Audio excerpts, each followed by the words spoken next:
আসসালামু আলাইকুম প্রিয় দর্শক, আমি যেই মুহূর্তে ভিডিওটা এখন বানাইতেছি এই মুহূর্তে বাংলাদেশের অবস্থা খুবই ভয়ানক। বাংলাদেশে প্রচুর পরিমাণে পানি বন্যা এবং বাংলাদেশের ৯টা ডিস্ট্রিক্ট অলরেডি শেষ হয়ে গেছে এবং হাজার হাজার লক্ষ লক্ষ মানুষ তারা এখন কেউই ছাদের উপরে কেউই পানির মধ্যে আটকে আছে। তবে বাংলাদেশের সেনাবাহিনী, বাংলাদেশের নৌবাহিনী, যৌথ বাহিনী, সমস্ত বাহিনী এখন হেলিকপ্টার দিয়ে লোক উদ্ধার করার জন্য প্রচুর পরিমাণে চেষ্টা করতেছে, তারা টহল দিতেছে। তবে বলা হয়েছে যারা ওইখানে সম্পূর্ণ নেটওয়ার্ক বিচ্ছিন্ন হয়ে গেছে, কোনো রকমের ওয়াইফাই এবং তাদের কোনো নেট মোবাইল সম্পূর্ণ যোগাযোগ বিচ্ছিন্ন হয়ে গেছে, তাদের সাথে যোগাযোগের কোনো ব্যবস্থা নাই। তবে যারা প্রবাসে আছেন বা যারা যদি কোনোভাবে যোগাযোগ করতে পারেন বা বলার এরকম কোনো সুযোগ থাকে অবশ্যই বলে দিবেন, যাতে লাল কাপড় তারা কাপড় বেঁধে যাতে উপরের দিকে করে উড়াতে থাকে, যেন সেনাবাহিনীরা বা যারা হেলিকপ্টার দিয়ে তারা লোক উদ্ধার করতেছে তারা যাতে দেখতে পারে। কারণ এই মুহূর্তে তারা দেখতে পারতেছে না, উপর থেকে দেখা যায় না কোন জায়গার মধ্যে মানুষ আছে না আছে, এগুলো তারা এখন করতে পারতেছে না, বুঝতে পারতেছে না। তো এইটাই হচ্ছে আমার মেইন কারণ, বা আপনাদেরকে বলার উদ্দেশ্য হচ্ছে আপনারা অবশ্যই কোনোভাবে যদি তাদেরকে পৌঁছাইতে পারেন যে লাল কাপড় যাতে তারা উপরে এইভাবে যারা উড়াইতে পারে উড়ায়, তাহলে মনে করেন সেনাবাহিনীরা দেখবে, তখন তাদেরকে উদ্ধার করে নিয়ে আসবে।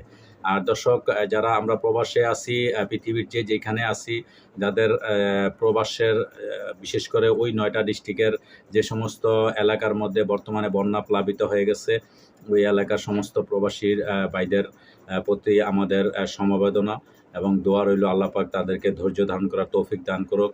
এবং যারা দেশে এবং দেশের বাহিরে যারা মোটামুটি সচ্ছল এবং যাদের সম্ভব, তারা অবশ্যই আর্থিকভাবে সব দিক দিয়ে তারা সহযোগিতার হাত আপনারা বাড়াইয়া দেন। তাদেরকে সহযোগিতা করার জন্য অবশ্যই এটা আমাদের ইমানি দায়িত্ব, মৌলিক দায়িত্ব। আর আমি গত একটা ভিডিওর মধ্যে আমি বলেছি, বাংলাদেশ সরকার বর্তমানে অন্তর্বর্তীকালীন সরকারের উপদেষ্টা ডক্টর ইউনূস স্যারকে আমরা প্রবাস থেকে অনুরোধ করেছি যে আপনি এটার কঠিন একটা ব্যবস্থা নেবেন, এবং আমরা পরবর্তীতে এই যে সমস্ত যখন এগুলা পানি শেষ হবে বা একটা পরিস্থিতি যখন নর্মাল হবে, তখন আমরা ইনশাল্লাহ এই পদক্ষেপ করব। আমরা প্রবাসীরা সমস্ত খরচ দেব, প্রবাসীদের টাকা দিয়ে আমরা ভারতের সামনে বিপক্ষে আমরা যে বাদ দেব অনেক উৎসাহ, যাতে এর পরবর্তীতে আর বাংলাদেশে এইভাবে পানি যাতে না আসতে পারে সেই ব্যবস্থা আমরা ইনশাল্লাহ করব, এবং বাংলাদেশ সরকারের কাছে আমরা আকুল আবেদন জানাবো। আমাদের অর্থায়নে তা সরকার করবে, এইটা হচ্ছে আমাদের আকুল আবেদন। দর্শক, এখন যেই মুহূর্তে আমি এখন ভিডিওটা বানাইতেছি, ওই মুহূর্তে খবর পেলাম যে তিস্তার যে বাঁধ আছে ওই বাঁধ আবার ভারত সরকার আবার ছেড়ে দিয়েছে। পানি আরও পর্যাপ্ত পরিমাণে আসার সম্ভাবনা আছে, পুরা বাংলাদেশ তলিয়ে যাবে, পুরা বাংলাদেশ তারা পানিতে ভাসাই দিবে, এই ধরনের একটা কথা বা এরকম একটা শোনা যাচ্ছে।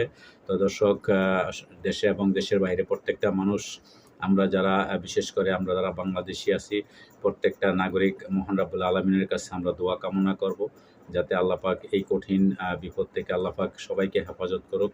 এবং সবাই আমরা দোয়া কামনা করছি এবং আমরা দোয়া করছি আল্লাহ পাক সবাইকে হেফাজত করুক। তো আজকে এই পর্যন্তই দর্শক, ভালো থাকবেন। আসসালামু আলাইকুম।